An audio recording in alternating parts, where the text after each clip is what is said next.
Hola, buenas tardes a todos. Como dice Mario, creo que sí es una costumbre muy bonita, inclusive si no estamos de ponentes ese día, ya es una cita que tenemos para por lo menos escucharnos un poquito. Eh, Como lo dijo él, mi nombre es Catalina Bulla, yo soy fonoaudióloga y especialista en audiología. Y pues el día de hoy vengo a hablarles un poquito sobre las enfermedades generadas por ruido. Entonces, cualquier pregunta que tengan, tengan la libertad de o prender su micrófono o escribirlo por chat. Entonces, en este momento voy a compartir la presentación y para darle inicio ya a nuestro tema el día de hoy. Perfecto, entonces sí, por favor, me pueden apoyar diciéndome si ahí se está viendo. Ya se ve perfectísimo. Sí, perfecto, muchas gracias.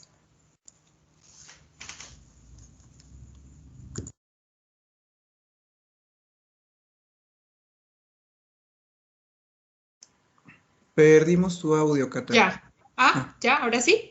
listo. Listo, perfecto. Entonces, antes que nada voy a hablarles un poquito sobre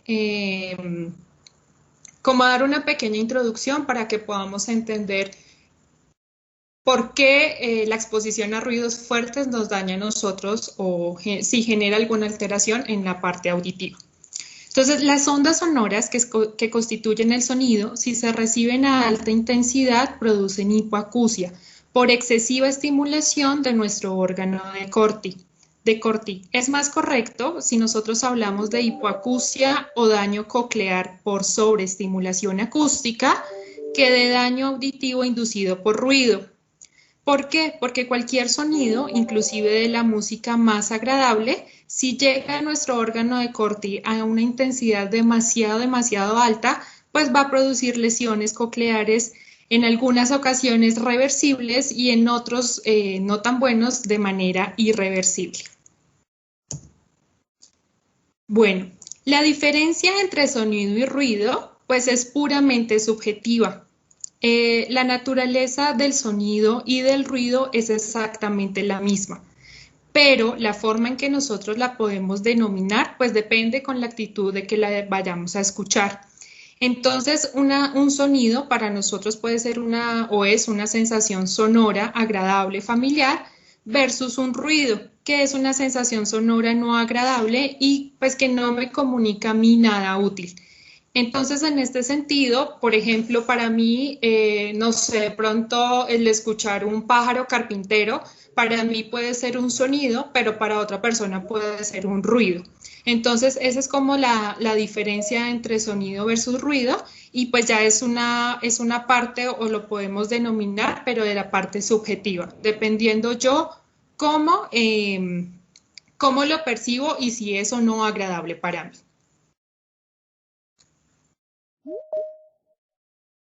Bueno, voy a hablar un poquito de historia, como para saber en qué momento para nosotros empieza a generar el ruido y en qué momento empieza a afectar al ser humano la parte auditiva. Entonces aparece como un fenómeno social en la edad de los metales. Acá los trabajadores de bronce o hierro, pues por ese martilleo de los materiales, originan las primeras hipoacusias profesionales. Entonces es desde esa época que se relaciona el ruido de la parte laboral con la sordera y en esta parte pues lo padecen los herreros tras años de sufrir los efectos del ruido presentes en su quehacer diario. Otro dato importante que encontré es la batalla de Niebla. En esta batalla se difundió la utilización de pólvora con fines militares. Acá se encontraban diferentes armas de fuego que generaban ruidos intensos. La difusión de estos artefactos que eran bélicos propició la aparición de una patología auditiva específica originada por sumación de traumas sonoros agudos que se empezó a conocer como la sordera de los artilleros. Pasando a la revolución industrial que ya fue en el siglo XIX, cuando empezaron a trabajar con maquinaria pesada y empieza el inicio del transporte motorizado, pues sabemos que en un inicio pues los ruidos eran abruptos. Si ahorita hay algunas máquinas que generan tanto ruido y que tenemos tanta tecnología y tantas cosas, pues en esa época el ruido era muy alto y pues generaban muchísimos traumas acústicos o alteraciones en los oídos. Y ya a partir de la segunda mitad del siglo XX, pues surge con gran fuerza la innovación cultural. Aquí, pues la utilización del ruido y el sonido era como aferencia sensorial lúdica. Entonces empiezan a aparecer los conciertos que sabemos que ofrecen unas intensidades supremamente altas, lo que más sea posible, entre más alto, inclusive uno disfruta mucho mejor el concierto, y en lugares de encuentro como bares o discotecas, pues que es frecuente encontrar niveles sonoros de más de 110 decibeles. Entonces empiezan a aparecer como todas estas alteraciones y todas estas patologías auditivas. Entonces entra la Organización Mundial de la Salud en 1980 y nos empieza a generar criterios de salud ambiental aplicables al ruido. Y en 1987 empieza la Comunidad Económica Europea a promover campañas de protección y ellos generan un código donde reconoce al ruido como un agente contaminante más importante que actúa sobre el medio ambiente.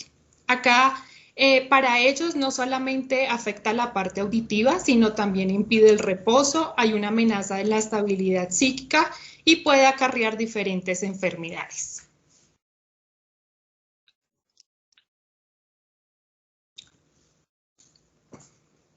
Bueno, las alteraciones producidas por esa sobreestimulación acústica en el humano se dividen en dos grandes grupos. La primera, que vamos a encontrar lesiones otológicas que conllevan como secuela a la pérdida de audición. Dentro de este grupo encontramos dos muy importantes, conocidas por muchos de nosotros, que es la fatiga auditiva y el trauma acústico. Y también vamos a encontrar alteraciones no otológicas. Estas alteraciones no otológicas son enfermedades exactamente originadas por ruido, pero afectan a aparatos o sistemas alejados del oído. Acá pues tiene interés en medicina general y sobre todo los médicos laborales, que son las personas que tratan de manejar y tratar esta parte de lo que genera el ruido en sus trabajadores. Bueno, vamos a iniciar hablando sobre las lesiones otológicas. Las lesiones otológicas inducidas pues por el ruido se producen por la actuación simultánea de dos factores supremamente importantes, que es ruido y tiempo. Entonces, la intensidad sonora, pues acá el deterioro auditivo empieza cuando la intensidad es superior a los 80 decibeles y el tiempo de exposición pues es un parámetro fundamental, ya que a mayor ruido constante y más tiempo de exposición, pues la lesión empieza a ir aumentando poco a poco. Nuestra primera alteración auditiva es la fatiga auditiva. Esta fatiga auditiva es una fatiga posestimulatoria a la elevación del umbral de auditivo. Entonces, esto creo que la mayoría hemos tenido fatiga auditiva o hemos sufrido de fatiga auditiva, ya que se genera después de estar expuestos a algún evento social, algún concierto, cuando nos vamos de parranda o de fiesta, a alguna discoteca o algún bar, y estamos nosotros estimulando esa parte sonora, pero que no nos vamos a pasar más de 8 horas y no va a ser de manera constante. Aquí algo muy bueno es que esa fatiga auditiva se presenta, con tinnitus o sensación como de oído tapado, que no estamos escuchando bien, pero lo bueno es que después de un tiempo transcurrido, de minutos o horas, la audición vuelve a recuperarse y los síntomas pues simplemente desaparecen. Entonces encontramos fatiga auditiva como sobreestimulación por estar muy cerca. Casi siempre cuando vamos a bares o discotecas, sobre todo si nos hacemos muy cerca de los parlantes o donde está el generador de ruido, es más probable que nosotros vayamos a sentir ese tinnitus o ese acúfeno cuando salimos ya a un ambiente silencioso. Muy bien. Para hablarles de anatomía patológica, de trauma acústico, primero les voy a hablar de la anatomía patológica. Entonces, es útil recordar pues, que en nuestro aparato auditivo existe un sistema transmisor de la energía sonora que está constituido por membrana timpánica y por la cadena de huesecillos, que es nuestro oído medio. Entonces, nuestro oído externo y nuestro oído medio. Ellos generan o trasladan energía mecánica hasta la cóclea, y ya la cóclea entonces lo pasa a sus células ciliadas externas e internas, que son las que nos componen nuestro órgano de Corti, y lo generan en energía eléctrica. Cada onda sonora es transformada en la cóclea en una señal eléctrica. Esa señal pasa por nuestro nervio octavo y vías auditivas que van a llevar a las áreas cerebrales auditivas, y allí es el lugar donde ellos van a ser analizados y comprendidos los sonidos. La cóclea del ser humano tiene 2.5 vueltas de espira, y a lo largo de estas espiras vamos a encontrar situadas las células ciliadas. El número aproximado de nuestras células ciliadas son 17.000. Hay 13.500 que se ubican en 3 hileras y que ocupan la zona más externa, que es donde vamos a encontrar las células ciliadas externas, y las restantes, que son las 3.500, se van a disponer en una sola hilera en la parte interna y vamos a conocerlas como las células ciliadas internas.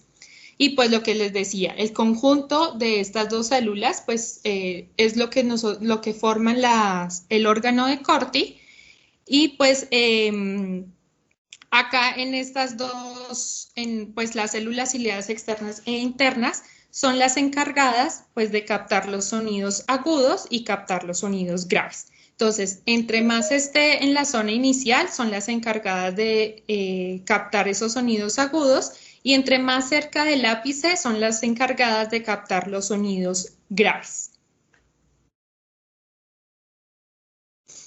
Bueno, el ruido brutal o un ruido sumamente intenso, sumamente alto, produce demasiada energía que al llegar a la cóclea va a destruir las estructuras de las espiras de la cóclea, y se llama o lo determinan como una lesión mecánica. ¿Por qué? Porque hace que estas intensidades tan altas generan que la cóclea vibre tan fuerte y con tanta amplitud que lleve a un deterioro y a la muerte de muchas células internas y externas, que nos van a generar a nosotros como una pequeña cicatriz, y lo que va a generar es un trauma acústico.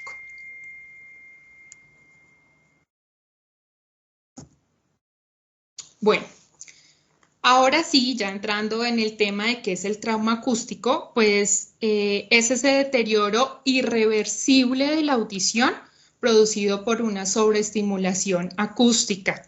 Acá es importante que el trauma acústico se da de manera constante en personas tal vez que han estado expuestas más de 8 horas diarias y de una manera constante a esa fuente sonora de alto impacto. Acá como les digo, pues es un deterioro irreversible, quebranta las células ciliadas externas y las células ciliadas internas. Acá pues ellas generan un daño irreparable y las células afectadas mueren y desaparecen, siendo su espacio sustituido por un tejido cicatricial. Entonces acá vemos en una primera imagen la cóclea normal, donde tenemos nuestros grupitos de células ciliadas, ya ven, internas y externas, y en la segunda está la cóclea con un traumatismo acústico, donde encontramos zonas sin celulitas. Entonces ahí es lo que ellos determinan como un tejido cicatricial. Estas zonas donde no tenemos es porque ya estuvieron expuestas y pues desafortunadamente murieron y se perdieron. Sabemos que nuestras células ciliadas no hay, hasta el momento, no hay ningún medicamento o alguna cirugía que las vuelva a generar.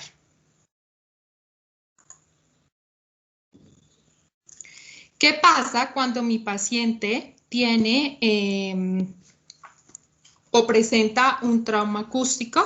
Pues los síntomas audiológicos que casi siempre encontramos en los primeros, digamos que en los primeros estadios de exposición al ruido, ellos notan acúfenos y sensación de ensordecimiento o de pérdida auditiva.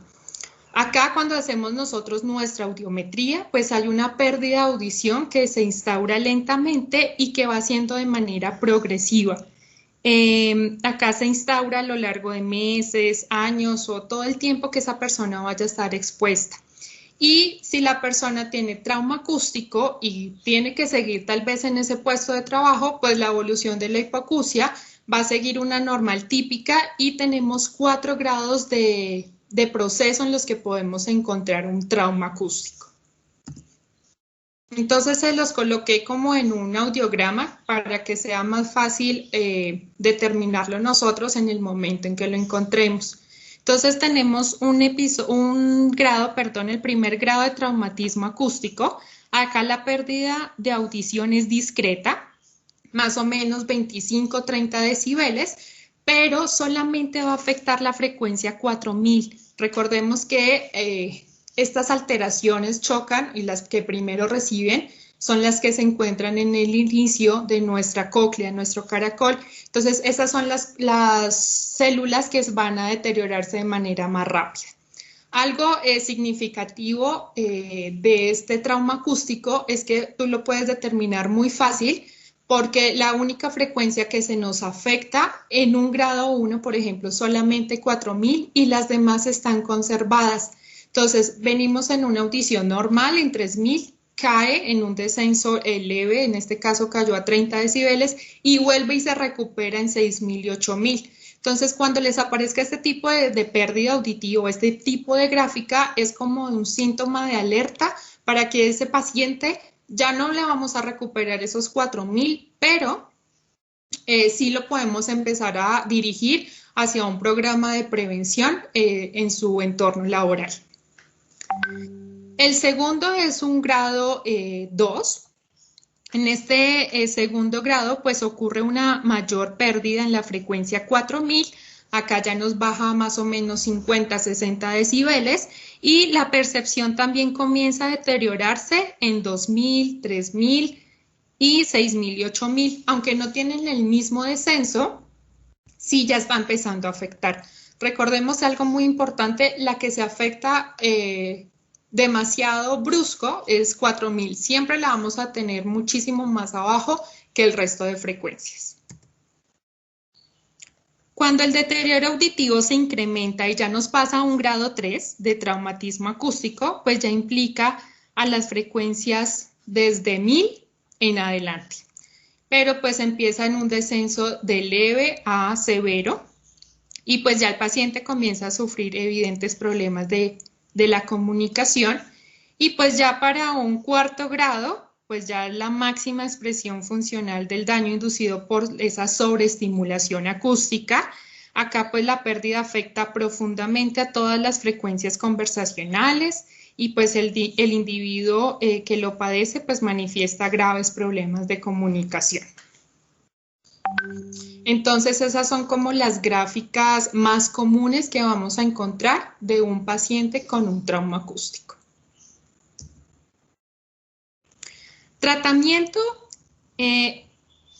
pues desafortunadamente no tienen tratamiento. Una vez instaurada la hipoacusia, pues no hay alguna posibilidad de que volvamos a recuperarlo.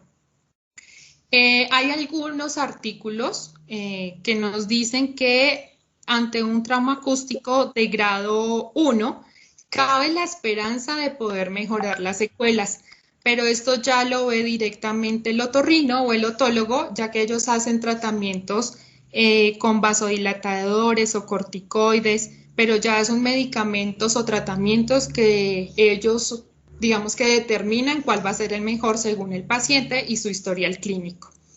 ¿Qué es lo que nosotros podemos hacer pasarlo a un programa de prevención. Si esto es de nivel laboral, pues ya casi todas las empresas tienen médico laboral, que son los encargados de meter a sus trabajadores en estos programas de prevención.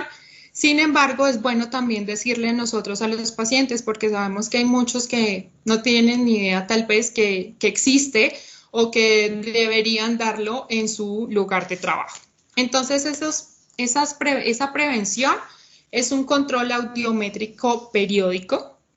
Pues acá esas personas, sobre todo que están obligadas permanentemente expuestas al ruido, pues deben pasar un control audiométrico cada cierto tiempo. La frecuencia con la que deben hacer estos controles, pues se medirá de acuerdo a su audición, depende la valoración de la situación de riesgo y pues ellos pueden establecer si son controles diarios, semanales, mensuales, trimestrales o anuales. Entonces ya eso es según ellos estimen la manera oportuna de hacerle control y prevención al trabajador. Está la protección individual, que acá es cuando les recomendamos nosotros la utilización de protectores auditivos personalizados, de inserción o de casco. Entonces, pues también depende de los ruidos al que esté expuesto y la atenuación que ellos necesiten, se selecciona el tipo de protección auditiva. En algunas empresas hacen unas medidas de protección colectiva. Estas medidas de protección colectiva es como el uso obligado a un aislamiento acústico de la fuente de ruido. Ellos hacen como una arquitectura antirruido de la zona donde está la maquinaria, que es la fuente sonora con más alta intensidad. Entonces hacen como ese aislamiento, colocándole, no sé, los materiales requeridos para que pues no afecte a todas las personas que se encuentran trabajando en esa empresa. Y también pueden llegar a tener descansos periódicos. Acá, pues, el establecimiento de esos descansos en ambientes silenciosos es muy eficaz. Acá sirve mucho para que los pacientes salgan, pues, a un lugar que estén totalmente silenciosos y, pues, le den un poquito de espacio a las células ciliadas externas e internas de que se recuperen, como que descansen también un poco. Pueden generar, digamos que al inicio, su fatiga auditiva con su tinnitus y ya vimos que puede esperar o transcurrir un tiempo y esas células vuelven como a su posición inicial, como su descanso y ya pueden restablecerse. Pero pues recordemos que si ya hay una hipoacusia, ya es muy difícil pues que recuperar la audición, pero pues sí le vamos a dar a esas células que todavía tenemos en nuestra cóclea, le vamos a dar un poco de respiro y de descanso. Bueno, esas son las lesiones otológicas, entonces fatiga auditiva y trauma acústico.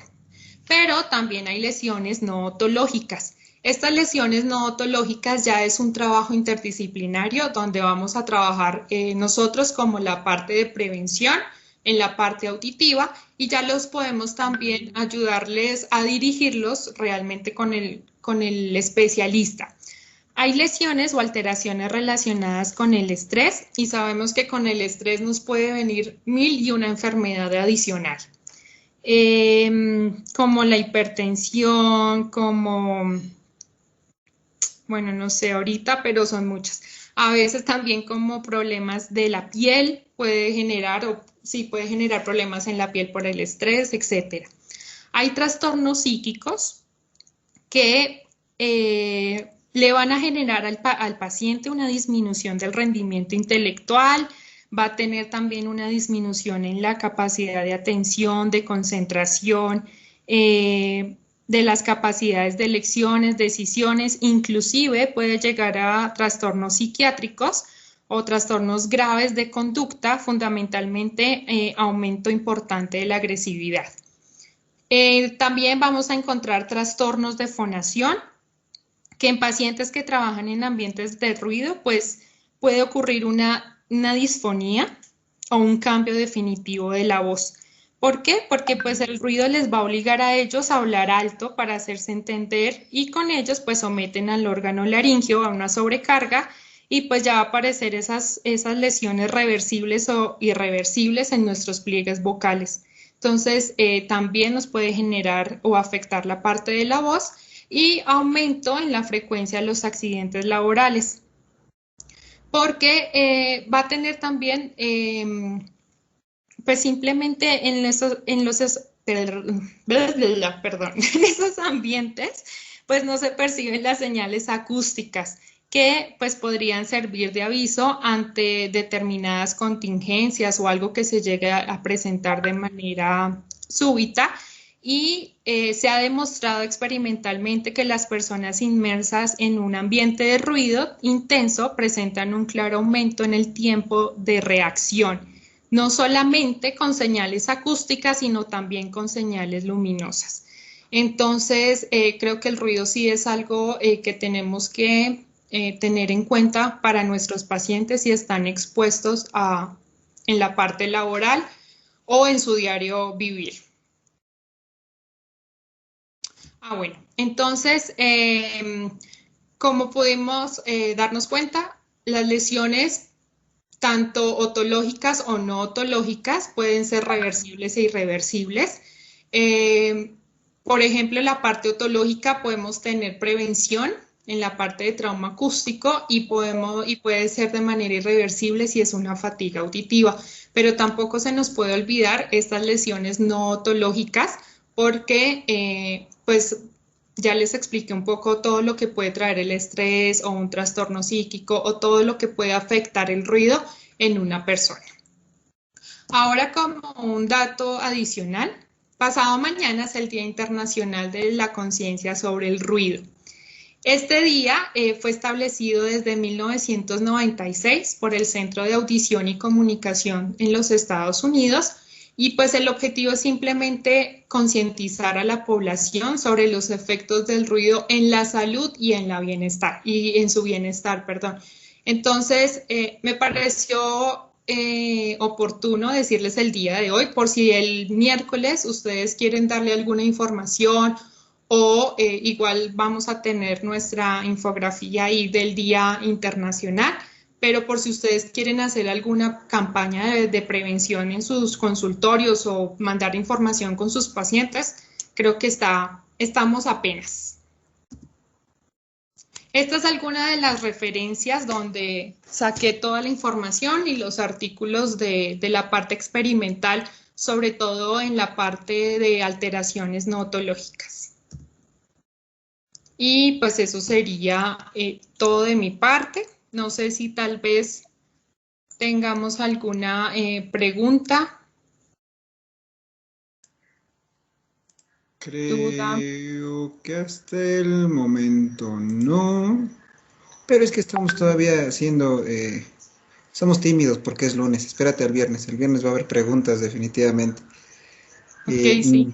Ninguna pregunta, nada. De verdad, si tienen cualquier pregunta o si en el transcurso de que vuelvan a ver esto en nuestro canal de YouTube y demás les aparece alguna duda, mándenos un mensaje, específicamente a la doctora Cata, quien es la especialista de esto, pero lo contestamos sin problema alguno. Exactamente. Creo que ya no hay más mensajes, entonces, bueno, el anuncio parroquial de siempre. El día de mañana tenemos otra videoconferencia, nos la va a impartir la doctora astronauta Evelyn Hernández, quien, como ustedes saben y ya la conocen, es la encargada del área de electromedicina de nuestra empresa, y ella nos va a platicar sobre algo bien importante que son las emisiones autoacústicas y el tamiz neonatal. Entonces, los esperamos el día de mañana a esta misma hora. Estamos tratando de enviar la invitación a todos los que se están inscribiendo diariamente. Entonces, si nos ayudan compartiendo, si nos ayudan reproduciendo nuestros videos y sumándose a nuestras redes sociales, los vamos a querer mucho. ¿sí? Cuídense mucho, de verdad, cuídense mucho en sus casas, hagan lo que tengan que hacer. Y la doctora Hernández me acaba de regañar y tiene toda la razón. No es mañana, es el miércoles su plática. Es que yo ya voy un día adelante. Entonces, es el miércoles cuando vamos a hablar de tamiz auditivo y emisiones autoacústicas. Entonces, bueno, les mandamos un abrazo gigantesco, cuídense mucho. Este video lo van a ver el día de mañana ya en el canal de YouTube. Y muchas, muchas gracias por haber estado con nosotros. Que estén muy bien, cuídense mucho. Gracias. Bye. Gasmet, connecting our senses.